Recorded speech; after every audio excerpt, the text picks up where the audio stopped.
Salutations tête de nage, je suis le chef et bienvenue dans cette petite review de l'épisode 2 de Boruto.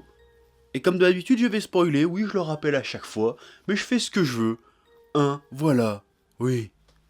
Zoom dramatique. Donc on a un épisode qui reste plus ou moins dans les thématiques du premier qui sert à nous montrer le quotidien de Boruto et notamment son entrée à l'académie ninja et comment il va être perçu par ses camarades. Et c'est un épisode plutôt intéressant. Et comme le fut en son temps son père, dans un premier temps il est pas mal méprisé par la plèbe. Sauf que c'est un mépris pas trop affiché parce que bon c'est le fils de l'Hokage quand même donc les gens se retiennent un petit peu.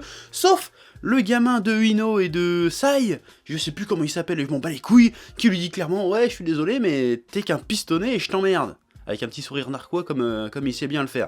Lui c'est bien le fils de sa mère. Il langue de pute. Ouais. Les chiens font pas des chats comme on dit. Et là en l'occurrence on parlait plutôt de chienne. Ah je suis vulgaire, ouais. Donc tout l'enjeu de cet épisode, ça va être pour Boruto d'essayer de se faire sa place au sein de sa classe à l'académie, en existant en tant que lui et non en tant que fils pistonné de l'Hokage. Faire comprendre qu'il a sa place autant que les autres, qu'il est là grâce à son talent, grâce à sa volonté, et pas grâce au piston. Oui. Alors l'idée est bonne, elle est même très bonne, mais je vais être obligé de comparer avec l'histoire de Naruto, parce que il y en a qui vont dire c'est pas pertinent, mais si, ça l'est pertinent.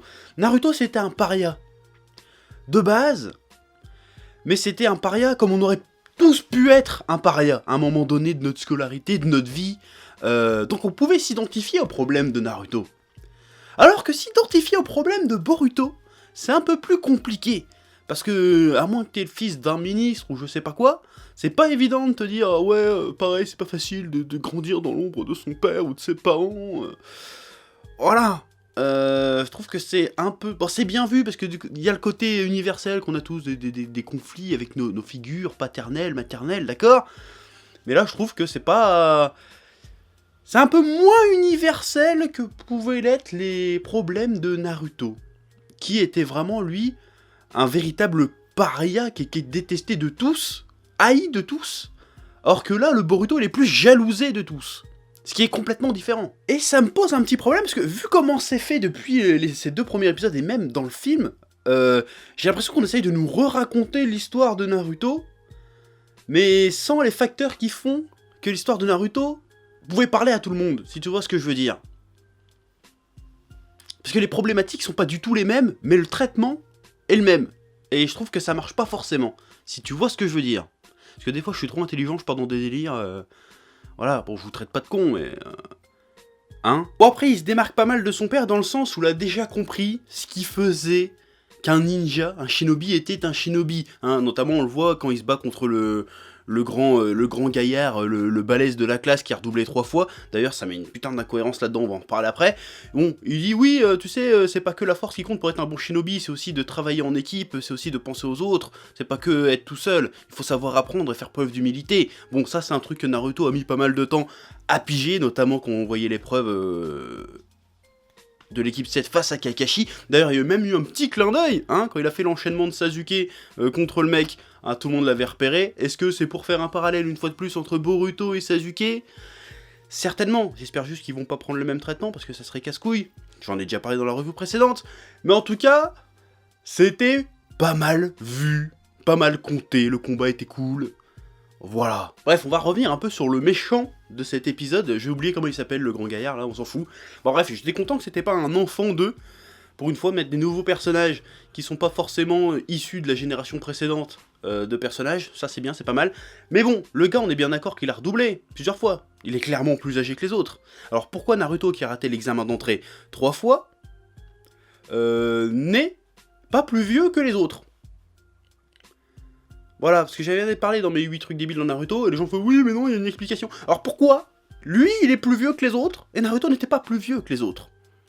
Expliquez-moi ça. J'ai besoin de savoir. Voilà, c'est tout. Bon, sinon, dans la fin de cet épisode, Boruto se démarque de son illustre paternel, même si du coup il s'en rapproche, paradoxalement aussi, c'est qu'il s'affiche un peu comme le leader de la classe, finalement. Les gens sont admiratifs de lui, non pas parce que c'est le fils de l'Hokage, putain, mais parce que il a réussi à défendre la classe devant le méchant.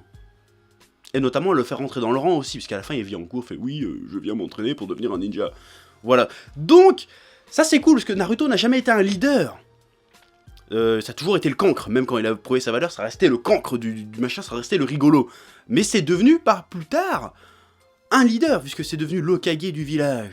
Ce qui fait que, paradoxalement, en se démarquant du parcours de Naruto, bah il s'en rapproche, finalement. Si tu vois ce que je veux dire, encore une fois. Ce qui est une approche qui risque d'être intéressante, parce que, contrairement à tout ce qu'il veut faire, finalement, t'as l'impression qu'il se rapproche du statut de son père tel qu'il l'a connu aujourd'hui, parce qu'il l'a pas connu cancre, son père. Donc finalement, peut-être que ça va être une source de conflit pour lui, parce que finalement, il est vu comme son père est vu, à un moment donné, donc peut-être que là, ça va commencer à dire non, je suis pas un leader, laissez-moi tranquille. Je ne suis pas le digne fils de mon père, je suis quelqu'un de différent. Peut-être que là, ça va être un point qui va faire, qu'il va vouloir se barrer, à un moment donné, peut-être. Parce que moi, je veux voir un Boruto qui part en couille, qui passe du côté obscur. Ça sera intéressant, un héros qui devient méchant, pour une fois. Mais faites-le pas comme Sasuke, hein. Juste faites-le pas comme Sasuke. Mais ça peut être cool de voir ça. Je suis un peu parti dans des explications compliquées. Mais c'est pas grave. Je sais que t'aimes ça quand je me prends la tête un petit peu. Coquin. Donc on a un épisode encore une fois sympatoche, ma foi pas exceptionnellement ouf, mais plutôt sympa avec un petit peu de baston, bah c'est un peu le premier vrai duel qu'on a dans la série, et il tient toutes ses promesses, il y a des petits clins d'œil, il y a des attaques qu'on n'a jamais vues, c'est sympa, c'est stylé. Bon par contre il va falloir m'expliquer aussi le délire du Kagebunshin, parce que c'était censé être une technique secrète interdite vachement dure à maîtriser, et t'as l'impression que voilà, c'est là que le gamin de 8 ans il arrive à le faire comme ça tranquille, même Konamaru il arrive à le faire comme ça tranquille. Au bout d'un moment donné, quand tu es censé maîtriser une technique interdite secrète, t'es pas censé directement passer dans le stade supérieur des ninjas? De base. Ou alors c'est moi qui délire, hein, je sais pas. Ouais. D'ailleurs pareil, hein, s'il veut se démarquer de son père, il devrait peut-être éviter d'utiliser les techniques favorites de son daron, hein. Voilà, c'est un petit peu... Ouais. Donc oui, comme je disais, un épisode très sympathique qui permet de découvrir un peu le quotidien de Boruto, comment il est perçu par les autres, et de découvrir un peu cette nouvelle génération qui va nous être présentée tout au long de la série, j'imagine. Notamment dans le prochain épisode qui va se parler de Metal Lee. Alors, ça sera a priori le fils de Rock Lee ou l'élève de Rock Lee, je sais pas trop.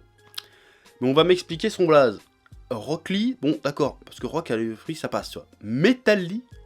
Non mais sérieusement, Metal Lee, c'est de quoi la sélection d'après? C'est de Plastic Lee? Wood Lee? Qu'est-ce que c'est que ce délire? Metal Lee, franchement, ça fait Pokémon. Genre, Metal Lee, attaque éclair! Charge! Je suis pas trop fan du prénom. Mais on va voir, j'espère que ça va pas être une redite, encore une fois, du parcours de Rock Lee. Adapté à son élève, ou son fils, ou son neveu, je sais pas ce que c'est. Parce que ça risque d'être un petit peu redondant. Hein, déjà, tu sens qu'il fait des conneries à Sompu et tout. Essayez de proposer du neuf au niveau des personnages, s'il vous plaît, je vous en serai gré. Que si c'est pour raconter Naruto une fois de plus, ça n'a pas grand intérêt. Donc j'espère que vous allez me surprendre sur ce 3ème épisode, que je regardais avec attention, et j'en parlerai bien évidemment sur cette chaîne. Donc maintenant, tu peux balancer en commentaire ce que tu as pensé de cet épisode. Et puis, comme d'habitude, tu mets des likes, tu partages. Et puis maintenant, je m'en vais. Voilà. Je vais cacher la caméra avec ma main. Comme ça fait un effet stylé. Oui.